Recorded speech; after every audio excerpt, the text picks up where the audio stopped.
When God made the Sabbath day, was it before or after sin? Before sin. So is it perfect? All of the other ceremonial and Jewish holidays and Sabbaths, they all came after sin, and they were nailed to the cross. They're of a whole different order.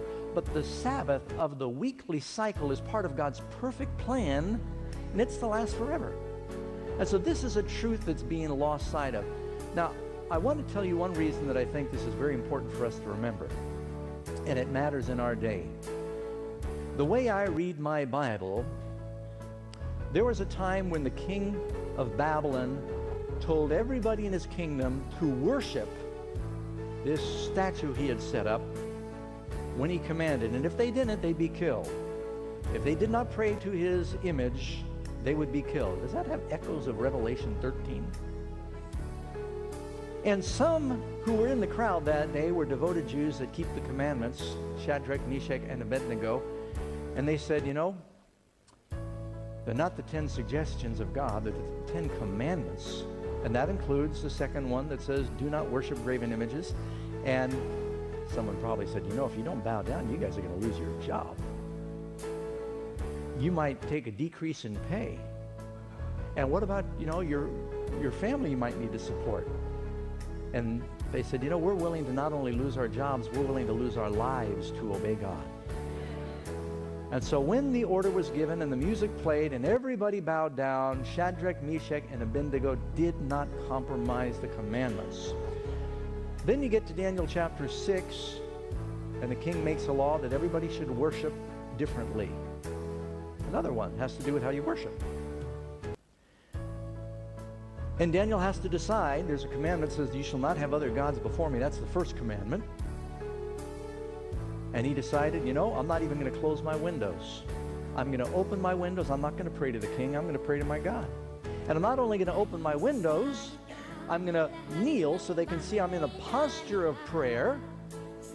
And I'm going to pray towards Jerusalem just like I've always done. And I'm going to pray out loud to my God so they can hear me from the window. I'm not going to put my light under a bush. I'm going to let it shine. It wasn't going to be popular because he was going to be killed, thrown to the lions if he was caught breaking this government law. And then it tells us in Revelation chapter 13, in the last days, the beast power is going to compel everybody to worship a certain way or be killed. First, they can't buy or sell. Ultimately, they'll be killed. And it revolves around how you worship. It's interesting, in the Garden of Eden, Adam and Eve had 2 sons. God specified that in order to have their sin covered, it required blood sacrifice. That's why he covered them with robes of skin. That's why Jesus is called the Lamb that was slain from the foundation of the world. And Cain said, I don't want to worship exactly like God said. It seems messy to me. It's not going to be popular. It's going to be a lot more popular to bring fruits and vegetables, a lot more colorful, a lot more pleasant than a dying lamb and blood. And that's hard to market.